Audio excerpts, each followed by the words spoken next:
listening to your Cochrane right now. This is the best podcast in the world. Oh, I can't do that. Please voice long don't. enough. I can't do this if you're going to do that the whole time. It's Eric Ruddle and Lauren Meister on your podcast all about the best town in the world, Cochrane, Alberta. Of course, it's Stampede time, baby. And it used to be that you had to go to Calgary, right? Like Stampede didn't really affect us that much here in Cochrane. Now it's almost like it's the Cochrane Stampede. Let's go. It's true. You don't really need to go to get the experience. You need to just stay in town because every single morning there's a pancake breakfast. We've got music happening. Everybody's dressing up. People are decorating for Stampede too. I mean, there's like hay bales or straw bales all over town. Have you noticed any murals, though? I feel like we are lacking in the... Maybe that was a thing of the 2000s, like the Stampede murals on your front windows. I'm still seeing some decorations, though. Like, I've seen some people put up some, like, Western-y decor on their storefronts, some bales and some, like, you know, plaid and, like, Western-y stuff. But, yeah, that's true. You don't see, like, the full window painting like you would see in Calgary, which we should be doing that. Let's paint the windows. We'll do it for you. Just let us know, and we will come by with our markers. But it's so cool to see because this is, of course, the first summer in a while that everybody feels comfortable coming out. And it's really showing because I believe we've had about 12 Stampede breakfasts / lunches / dinners here in town. And almost every single one I went to, they say, this is a new record for us. Like, we are talking thousands of people. We hosted our own here at Cochrane now, right across the street at the old North Star Ford location. And we got the Lions Club. They are awesome to provide the pancakes and to flip them and all that stuff. And when you are setting this up, they say, like, how many people are you predicting? And we're like, okay, we are predicting like 200-300, let's say 400 to be safe. Yeah. We had over 500 in the first half now. It's just insane. It's mind-blowing. So we started at 8 o'clock. Yeah. So 8:30, we were told that we had about 500. So I'm not going to lie, when I found out that number, panic kind of set into my mind a little bit thinking, oh boy, what if we run out of pancakes? What if we run out of juice? What if we run out of coffee? What if we just don't have enough seating? Like all of the things. That's a lot of things to think about when you're the ones who's hosting this event. Oh, yeah, and it all came together, but it gave me a new appreciation for all these places that have been doing it for so many years. Like Guy's Cafe, he said, this is like the 18th year they've done it in a row, and the amount of pressure because people show up for free food, it looks like. So it's so cool just seeing the general atmosphere here in town, but it was also really cool seeing the local celebrities getting out and really putting in the elbow grease. Like Mayor Jeff Janung, he flipped for us at least an hour and a half. Oh, yeah. He was right in there. I mean, to be fair, he did get the best flipper. Yes. You and I got like a little teeny tiny flipper. It's like a minuscule size. Spackle spreader. Yeah, like something you'd use on the wall to like fix your drywall. He got this like hardcore long thing with a long handle that you're definitely not going to... Yeah, you're not going to burn yourself at all. So, I mean, to be fair, he's the mayor. So, of course, they're going to give him like a fancy flipper. But yeah, he helped us out for a super long time. And then did you see MP Blake Richards? He was like a movie, like flipping them. Oh, yeah. Like it was like a pizza toss person, but with pancakes. And he was flipping them and catching them with his flipper. But I have a bone to pick with both the MP and the mayor because I tried my hand. You have to try it, right? Yeah.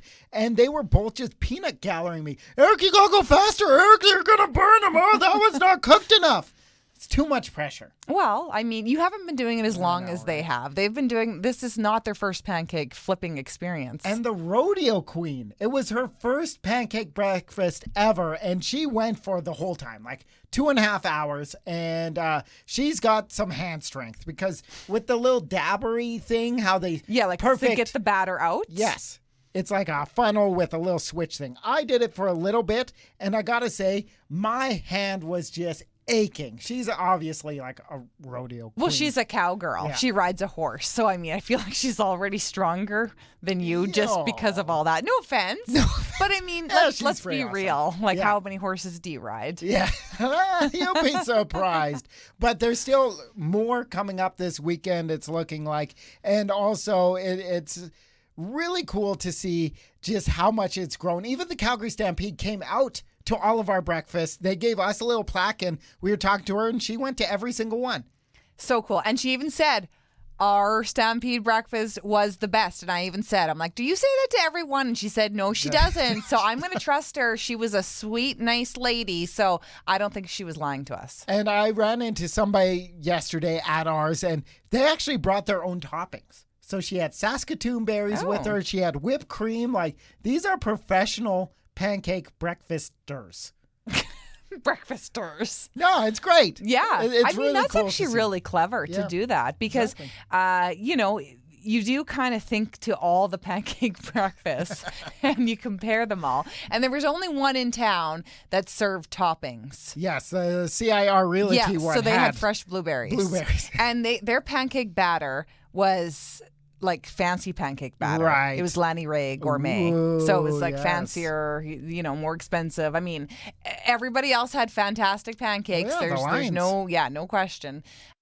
Did you actually see how the Lions mix their pancakes? No. The pancake mix? They had it in a big bucket. Okay. They used a drill with a really long drill sticky thing and super professional term and just like mixed it all up. That is awesome. Yeah, but you got to really think, cool. right? Like, they are doing thousands of pancakes every single day. Oh, yeah. They're not hand mixing. No, exactly. Just with a big spoon, single batch. But it'll be interesting. I want to reach out to the Lions afterwards because we always thought, how are they keeping track of how many people come to these pancake breakfasts? Do they count per pancake? Do they have somebody with like that clicky thing in line? And honestly, it is a way I never thought of.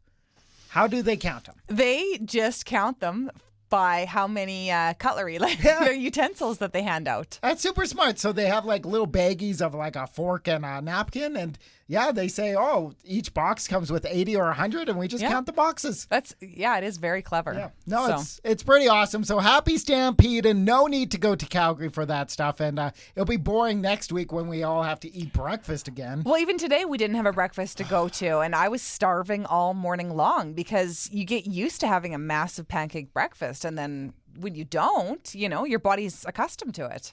Now, hopefully the RCMP are ready for their workout because I've seen them at every Stampede breakfast eating the pancakes, having a lot of fun, and they are going to be jumping on their bikes next week. Yeah, so the RCMP have announced that they are doing more bike patrols. Yeah, so they actually got a couple of new fancy bikes, the detachment with their new detachment building. Not e-bikes, though. No, not e-bikes. These are old school pedal bikes. I don't know how many gears they have on these bikes, but they're going to be out patrolling the pathways, the skate park, the downtown core, and just basically, you know, making sure people are following the rules and helping out if, you know, to get to those harder reach areas, basically. So you're telling me they'll pull me up a hill? I don't know if they're going to help with like towing people or not. I mean, you never know. The RCMP people, they have their own gym in their detachment. They're pretty fit. Yeah, and they're opening up that detachment for like the public to come see this weekend, aren't they? Yes, there's a huge grand opening and ribbon cutting ceremony. You can't go like super behind the scenes. No? Like we got that exclusive tour. I don't think they're letting people do that. They didn't even let us in the drunk tank, though. I know. Well, I'm sure if you tried really hard, you could get in there. So that is really cool. And crime news, this is interesting because Cochrane, we are well known. We have outlawed crime. There's not much going on really here in town. But there was a certain Cochraneite who was hunted by federal RCMP. This is big news. So Gregory is a bad guy, and he was just caught. Allegedly. Oh, sorry. Gregory. It's not proven in court yet. Allegedly a bad guy with 10 cases of fraud. What has he been doing? Allegedly, he, the suspect was caught impersonating people at banks, taking on different people's identities, basically. And so he's got a bunch of fraud charges against him. So pretty serious charges. He's got about 20 different charges laid against him. So, and this happened at different banks all across Alberta. So he's a Cochrane resident. he's in custody. He's going to be appearing in court, and I don't know. It's going to be interesting to see what happens. And there's no cases of right here in Cochrane, Not that we know of. Yeah, so I hear he tried to do mine, but he got up there and it's like, $6, sir. So he left me alone. But it is crazy to think that sometimes every once in a while we get these major criminals. I remember last year there was a guy trying to transport tons of cocaine across some border, and he got caught, and it turned out to be a Cochraneite. So every once in a while, somebody sneaks past. But it never happens in Cochrane. Yeah, there you go. They maybe once lived here, but then before they commit their crime, they leave. Exactly. Because we don't do crime in Cochrane. No, exactly. It's not a thing here. It's not allowed. Well, that's everything happening in Cochrane right now. You can grab this podcast on all your favorite podcast services. And until next week, I'll talk to you again. Yeehaw.